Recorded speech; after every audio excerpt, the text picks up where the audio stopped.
মাত্র একটা ডিম দিয়ে পারফেক্ট কেক বানানো যায় জানেন কি? আসসালামু আলাইকুম, সবাইকে ওয়েলকাম করছি আজকের ভিডিওতে। যারা কেক বানাতে পারেন না বা যাদের কেক পারফেক্ট হয় না, তারা অবশ্যই একবার হলেও এই রেসিপিতে কেক বানিয়ে দেখবেন। আশা করি নিরাশ হবেন না। বিকেলের নাস্তায় বা বাচ্চাদের টিফিনের জন্য ঝটপট বানিয়ে নিতে পারবেন এই কেকগুলো। চলুন তাহলে কথা না বাড়িয়ে মূল রেসিপিতে যাওয়া যাক। প্রথমে একটা মিক্সিং বলে একটা রুম টেম্পারেচারে ডিম নিয়ে নিব। ফ্রিজে থাকলে অবশ্যই 1 ঘন্টা আগে বের করে রাখবেন। একটা ডিমের জন্য হাফ কাপ চিনি দিয়ে দিব। তারপর একটা হ্যান্ড বিটারের সাহায্যে 2 মিনিট বিট করে নিব। সয়াবিন তেল দিয়ে দিব 1/3 কাপ। নর্মাল পানি দিয়ে দিব হাফ কাপ। এখানে পানির পরিবর্তে জাল করে রাখা দুধ দেওয়া যাবে। ভ্যানিলা এসেন্স দিয়ে দিব 1 চা চামচ। এখন ভালোভাবে মিশিয়ে নিব চিনি গলে যাওয়া পর্যন্ত। এখানে হ্যান্ড বিটারের পরিবর্তে কাঁটা চামচ বা ব্লেন্ডারের সাহায্যেও কাজটি করে নিতে পারবেন। মেশানো হয়ে গেলে একটা চালনি বসিয়ে 1 কাপ ময়দা, 1 টেবিল চামচ গুঁড়া দুধ, 1 চা চামচ পরিমাণ বেকিং পাউডার দিয়ে চেলে নিব।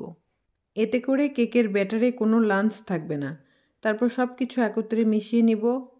ঠিক এরকম ঘনত্ব হবে, অনেক বেশি পাতলাও না আবার ঘনও না।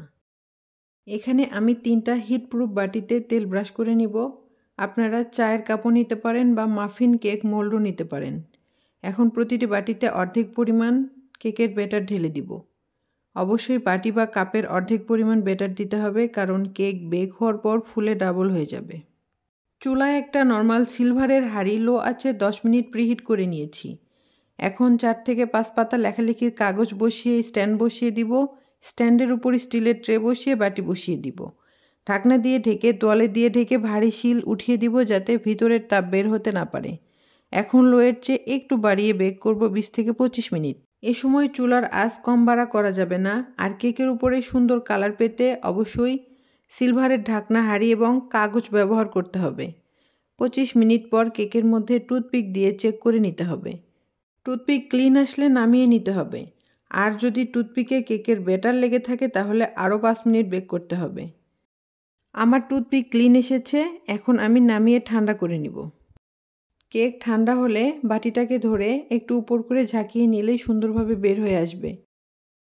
কে কোথা থেকে আমার ভিডিওটি দেখছেন অবশ্যই কমেন্ট করে জানাবেন, যাতে আমি আপনাকে ধন্যবাদ দিতে পারি।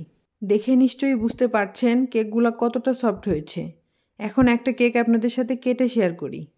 আলহামদুলিল্লাহ, একটা ডিম দিয়ে যে এত পারফেক্ট কেক বানানো যায়, আপনি যদি না ট্রাই করেন বিশ্বাস করতে পারবেন না। আশা করি আজকের ভিডিওটি আপনাদের কাছে ভালো লেগেছে। ভালো লেগে থাকলে টাইমলাইনে শেয়ার করার অনুরোধ রইল। এরকম সহজ এবং মজার মজার রেসিপি পেতে চ্যানেল সাবস্ক্রাইব করে রাখবেন। আজকে এখানে বিদায় নিচ্ছি। আল্লাহ হাফেজ।